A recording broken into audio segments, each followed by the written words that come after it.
آج سے 2 دن پہلے ہمارے پاس پروفیسرز ہاسپٹل فیصل آباد کے شعبہ انتہائی نگہداشت میں ایک ینگ فیمیل پیشنٹ کو لایا گیا جو کہ پسینے سے شرابور تھی. اس کے ہاتھ پاؤں ٹھنڈے ہو رہے تھے. اس کا بلڈ پریشر جو اس وقت معین نہیں کیا جا سکتا تھا اور بلڈ پریشر کو بڑھانے کے لیے 2-3 لائف سیونگ میڈیسنز بھی سے چل رہی تھی. جب میں نے اس کا ریکارڈ دیکھا، اس کی ایکوکارڈیوگرافی دیکھی، پیشنٹ سے ان کی فیملی ممبر سے ان کی ہسٹری لی اور باقی ساری لیب ٹیسٹ دیکھے، تو میں اس نتیجے پہنچا کہ موسٹ پروبیبلی اس ینگ فیمیل پیشنٹ کی پھیپھڑوں میں خون کا لوتھڑا آ چکا ہے، جس کی وجہ سے اس کے لیے سانس لینا بھی دشوار ہے اور پیشنٹ کا بلڈ پریشر اس وقت بہت ہی کم ہے اور اس کا بلڈ پریشر بہتر کرنے کے لیے اسے مختلف میڈیسن دینے کی ضرورت پڑ رہی ہے. اس کنڈیشن کو ہم میسو پلمونری ایمبولزم کہتے ہیں. یہ ایک ایسی سچویشن ہوتی ہے جس میں مریض زندگی اور موت کی کشمکش میں ہوتا ہے.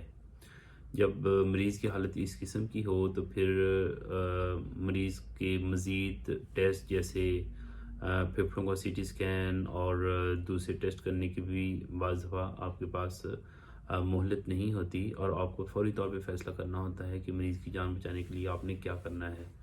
تو ایسی صورت میں اسٹریپٹوکائنیز انجیکشن لگایا جاتا ہے، جو کہ انجیکشن ہارٹ اٹیک والے مریضوں کو بھی لگایا جاتا ہے. یہ بیسیکلی خون کو پتلا کرنے والا انجیکشن ہوتا ہے اور اسے بڑی احتیاط سے لگانا پڑتا ہے.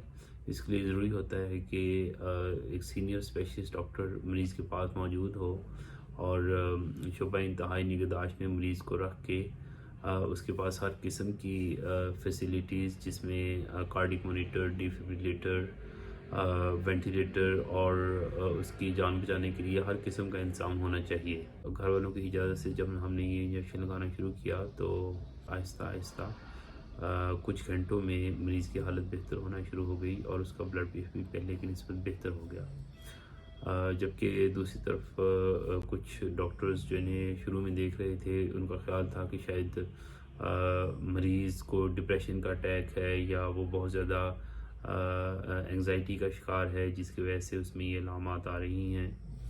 میرا اپنا پوائنٹ آف ویو یہ ہے کہ جب بھی کوئی پیشنٹ جب سے انگزائٹی کی پرابلم پہلے سے موجود ہو، اگر وہ اس قسم کے علامات کے ساتھ آئے تو پہلے ان بیماریوں کے بارے میں ہمیں سوچنا چاہیے جو لائف تھریٹنگ ہے یا جس سے مریض کی جان کو خطرہ ہو سکتا ہے.